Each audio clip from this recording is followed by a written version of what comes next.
Greetings, sorcerers, and welcome to the Darkroom. If I've learned one thing over the last 2 months of painting, it's that you just can't rush inspiration. If you've watched my last video, you'll know that I've recently freed myself from the artistic constraints of painting professionally. After years of box art recipes and realistic colour schemes, I've been exploring more vibrant areas of the colour wheel and seeing how far I can push my colour combinations. The CMYK filtering method we talked about previously really has fired my imagination. I was halfway through another piece using this technique while editing the last video. This piece came close to completion, however sadly it was damaged in transit and I just didn't have the heart to repair it. Sometimes when I have a mini disaster like this, I'll take a step back from painting for a while. That was certainly the case this time. I took the opportunity to spend more time with my family, get involved with my church more, and indulge in my other hobby. This one potent, elevate the sound to get your mind free floating.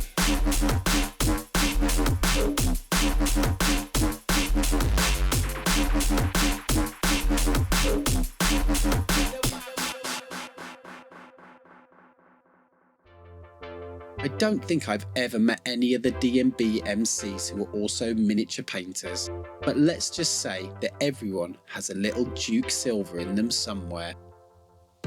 Oh, and a certain video game dropped on my 30th birthday, so yeah, that soaked up a bit of time. I have managed to complete some models since then, but none that grabbed me enough to want to edit into a video. The editing process for me is averaging at about 30 hours, so I want anything I produce to be worth that effort. Luckily, about a month ago, this was posted into a certain Discord server that I'm known to lurk in.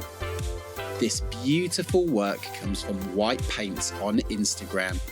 I'll include the link below and I encourage you to check it out. There is some incredible work being done on there. This armour caught my eye as it employs a similar colour triad to the CMYK process colours I've been using recently. The difference here is that the colours are very desaturated and really sell the reflections in the armour. The effect is a kind of shining iridescence that really does look unreal. You know you have a good project on your hands when you instantly start assessing your paint collection to see if you need any additional colours. Luckily, White Paints very kindly posted the recipe for this scheme, and there was no Patreon paywall to worry about, so he's a good chap in my book. Now I just need a model. I have had the Stormcast half of the Dominion box set sat on my shelf for a while now, and even though we're firmly into 4th edition, I still haven't found the will to try and paint any of them. That isn't to say they aren't great sculpts, most of them are gorgeous. But as anyone with a respectable pile of shame knows, sometimes things just fall through the cracks and get forgotten about. I have always loved the sorcerer sculpt from this box. Oh, sorry, the Knight Arcanum. I'm going to call him a sorcerer because it isn't such a mouthful. I feel like this will be a great fit for multicoloured armour, so let's get to the painting table.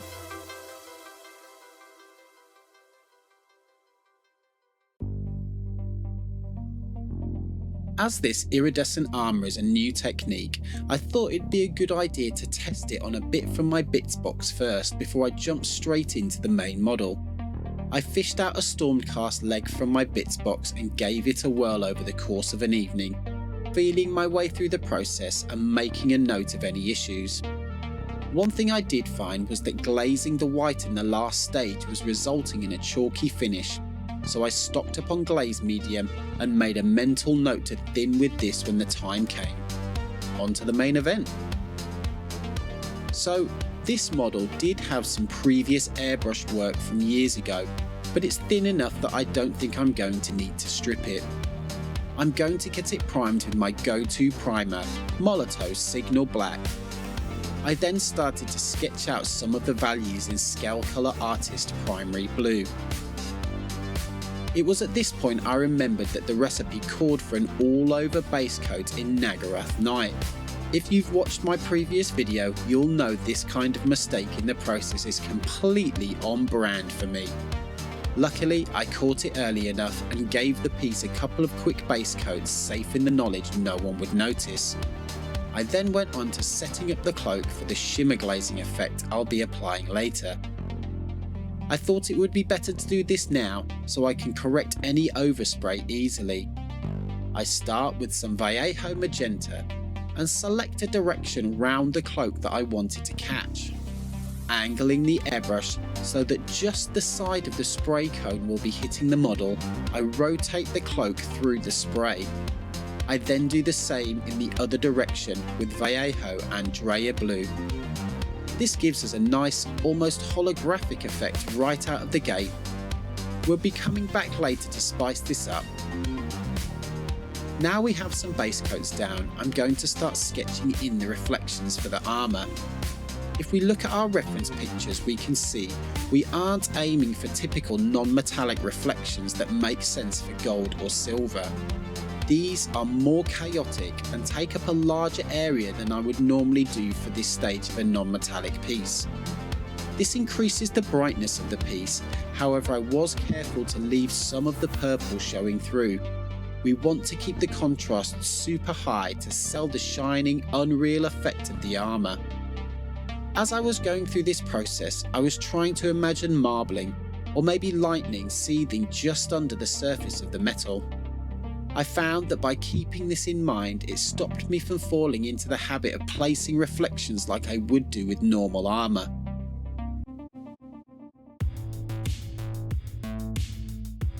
Once I'd got the main values sketched out, I went in with some Calabite green. I was looking to place this above the values where I could, following the same contours of the blue.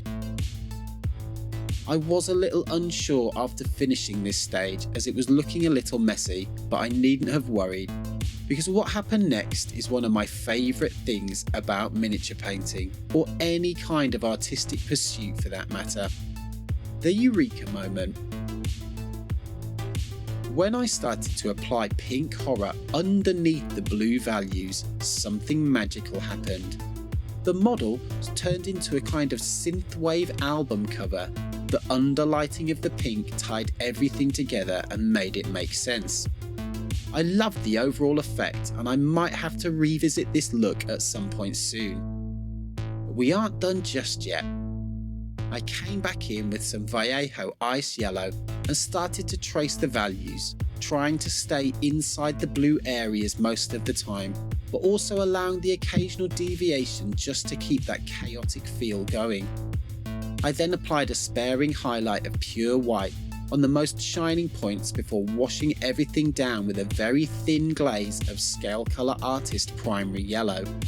This tied everything together nicely and I brought it back up with highlights again in ice yellow and white until I had something that I was happy with. I then set to work on the cloak. We're going to be shimmer glazing this cloak. See my last video for a full breakdown of the theory behind this technique, but what we're looking for is silky gradients throughout the entire spectrum of colour. As we already have our magenta and cyan down, we only need Scale Colour Artist Primary Yellow to complete the CMYK colour triad. How thin we relay these glazes is going to dictate how the finished colour is going to look, so I'm going to be thinning with Vallejo Glaze Medium and a little water. This evens the pigment out over the applied area and helps prevent pooling and tide marks. Looking for the areas on the cloak where the magenta and cyan meet, I will apply very thin coats of my mix. It's a good idea to allow this to dry fully before judging whether to apply another coat. The effect is very noticeable when the paint first goes down, however it becomes much more subtle as it dries. This can even occur over a few days, with the hue of paint darkening over time once dry. I left the cloak where I was happy with it for now, but I'll be coming back later to push those gradients. Moving on to the head, I wasn't too sure what I was doing with this part. I know the box art has it as white, so I layered a few thin coats of Vallejo pale blue-grey to begin. For a splash of colour, I glazed in some yellow around the symbol on the forehead, then added some pink horror with some flow improver to make a thick wash. I run this through the recesses to pick out the shape. Don't worry if you have some overspill here, a little pink around the edges acts as a slight glow and adds to the magic feel. For the parchment, I base coated with Vallejo English uniform, then worked up through pale sand and into ivory.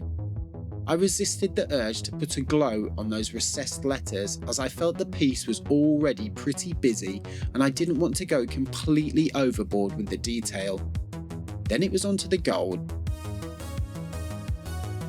When I'm looking at a mini for the first time trying to work out how I'm going to paint it, there will always be one or two bits that I look at and think, how on earth am I going to do that?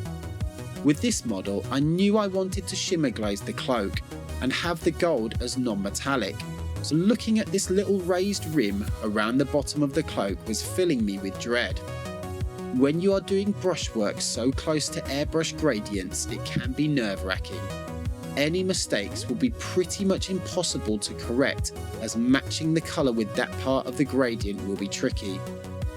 I start the gold with an all-over base coat of Citadel Rhinox hide, taking my time and using the angle of the brush to catch the raised surface of the trim. The staff, scrolls and sword pommel also get a coat. I layer on some English uniform, picking out the parts I feel would be reflecting the light. Once that was dry, I work in some Vallejo Japanese uniform and keep within the boundaries of the previous colour, working up in smaller and smaller layers.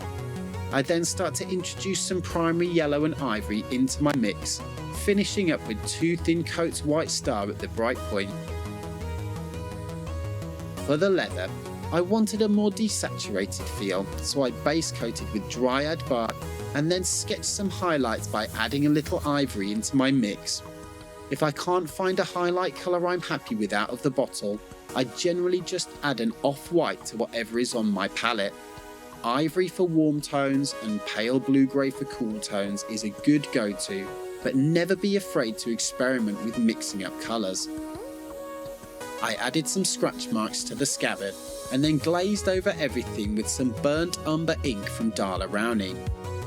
For the book, I thought it would be fun to have some object source lighting emanating from the symbol on the front. This is a very small, slightly obscure detail, so I decided to cheat with some oil paints. I mixed up Winsor & Newton titanium white with some white spirits and traced the general shape of the symbol as well as the border and the seam of the book, allowing a little overspill to give us a nice base for the glow effect. I was unsure what colour to make the glow, so I started with some thinned down pink horror. On reflection, this didn't look quite right, so I switched to a glaze of fluorescent orange ink from Dala Rowney, which I tinted the whole book with. Once dry, I felt this gave a much stronger, more vibrant feel to the glow. I added a little to the inside of the sleeve, placing a layer of ink, followed by some small lines in white star, then tinting those lines with the ink. The result is a nice subtle effect lighting up the underside of the sleeve. For the skin on the hands, I laid up some Japanese uniform, followed by Bugman's glow and ivory. The footage for this stage had some issues, but it ended up being irrelevant really after the electric glow effects were added.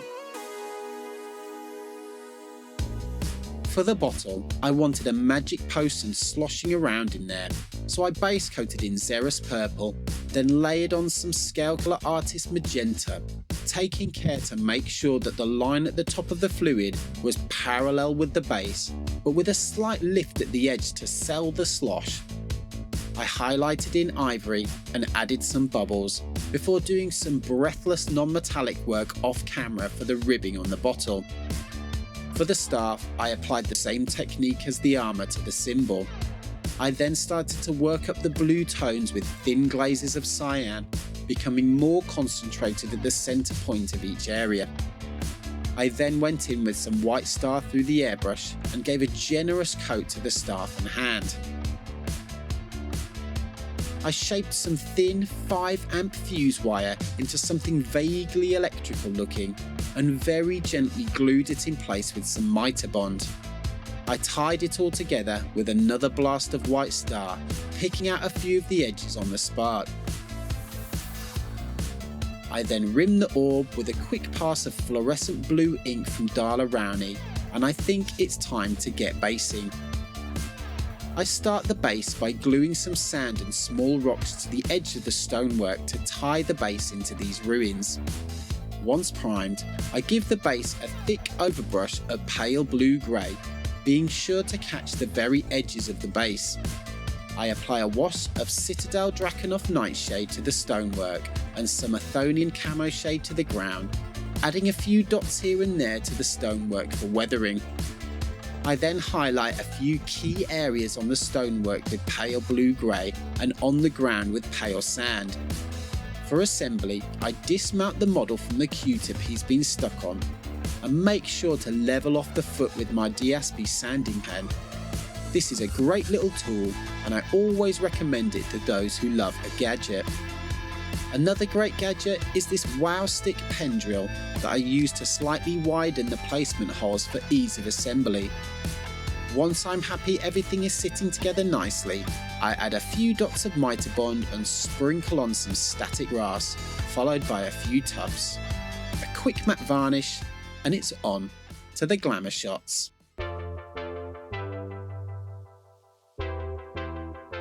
Very often, when we stop chasing what we want, we end up finding what we need.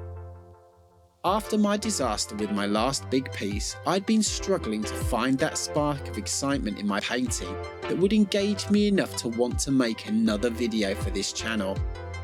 Instead of just churning out another model, I wanted to wait until I came across something special, and this inspirational work from White Paints is certainly that.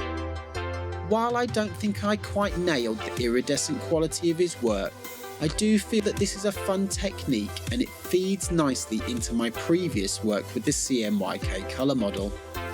It has got me excited for painting again and hunting around for my next piece. I'm not going to jinx it this time, but suffice to say, there's something very special brewing in the darkroom for next time.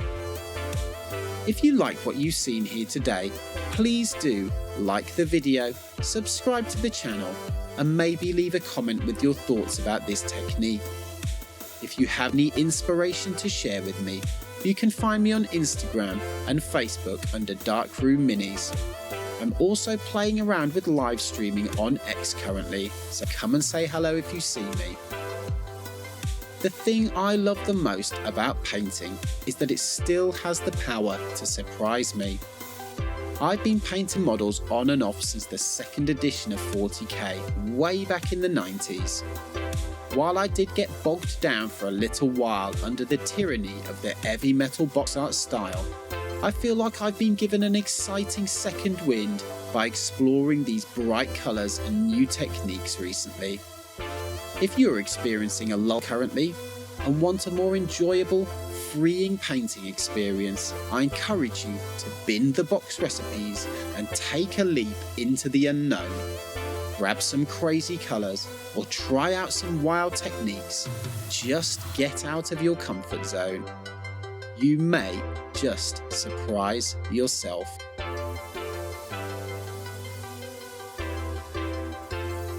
Thank you, sorcerers, and I'll see you next time in the darkroom.